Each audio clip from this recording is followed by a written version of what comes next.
I'm from a beautiful country myself, and I'm from a green country as well. I never ever had the sense of living in the middle of a jungle than I did when I was in Thailand, which probably isn't accurate because Phuket isn't a jungle, but it felt like that. There were some really jungly parts to it.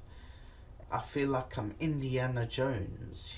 It's awesome, and this is Phuket. It's at this point in its history, it's fairly well traveled. It's not a secret. It's a lovely place, but again, new for me. What was also new for me in Thailand was buying water. That made me feel really bad because I take for granted that at home I can open a tap and I can drink the water out of the tap. Something I take for granted they can't do. So I had to buy water. You'll be surprised when you have to accommodate in your budget for water. That it's weird, and it's money that adds up. The other thing I noticed was Red Bull. Lots and lots of Red Bull. Thailand is addicted to Red Bull, and it doesn't look like Red Bull. It isn't in that nice blue and sort of silver can. It's just in a jar. It's because they don't have to market it there. Here's a jar of Red Bull, that's pretty much it. And it sells by the millions. I also think it's a national pride thing because Red Bull came out of Thailand. The Thais love their monarchy. They love it. Don't say a word against it. And it's not like England, where England, people either love the monarchy or kind of hate it. In Thailand, if you say something against the king, you could cause a fight. That was one of the first things they brought up in the class that I was in. Don't fuck with the king. The Thais are very peaceful people.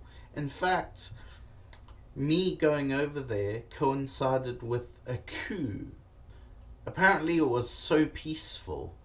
From what I can gather, it was sort of as if they just walked up to the government palace and said, right, we're not happy with you, we're changing things. They're like, oh, right, fair enough. They had guns, but they had no bullets in the guns, It was entirely peaceful, which, wow. If only all revolutions were that peaceful. In the second week, we got to actually teach in Thai schools. And of course I made a mistake. I wasn't a perfect teacher then. I just started. He took me outside and gave me a stern talking, and he said, this is serious, I've lost face. That is a term that will come up a lot in Asia. People will agree with you and they will yes you, because they don't want to stir the pot. And it's all over Asia. And he said, he's got a certain reputation with the schools. And I was thinking, I'm a student. Surely it's expected that I'm going to make a mistake. I'm new to this. I have no background in this. It just became more and more clear that he had some agenda of his own. The way he was working it is he went to all the Thai schools and he said to them, yeah, I can provide year-round lessons for a premium. And that's what I think it was to him. I don't think he was interested in teaching us much. He didn't have to work. He didn't have to go teach those lessons. We were doing it. So Emma, Ken, Kazim and I decided to go gallivanting across Phuket. Emma, who was, I guess, the leader of our little group, she decided she wants to go to a reggae bar. A reggae bar in Thailand. It was a weird concept to me. We climb into this tuk-tuk and This tuk-tuk is basically just a scooter with accommodation built at the back for people to sit in. But what's fun about it is there's club lights going and there's music. I could have seen Phuket just like that. So we get to this reggae bar and you can smell the weed. There's weed everywhere. On the bar of this reggae, at this reggae joint, there's like this big pile of weed.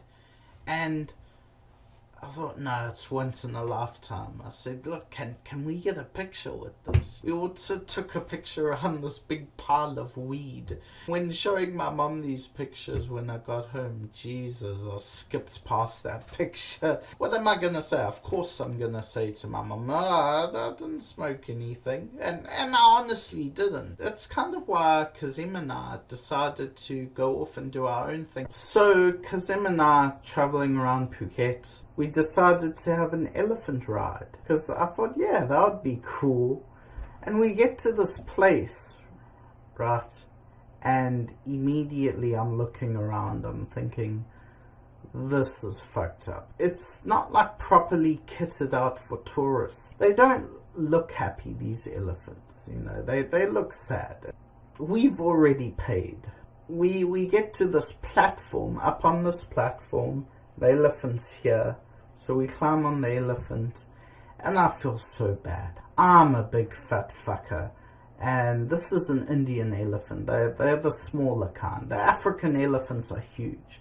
You know, an African elephant could take me. And you can see the discomfort in my face. I'm not enjoying this. The driver has this big, like, hook on a pole. And I say to him, oh, aren't you going to hurt the elephant? And he says, that's not going to hurt the elephant. Bah! And he whacks it in the ear with this hook. Fucking lost my shit. No, down. I want to get down. I wasn't enjoying myself. We got a few photos from that session. I can't look at those photos anymore. I feel like almost like I'm part of a war crime, you know. It's that bad. So now the course has come to an end 2 months later. And we all graduate. Yay!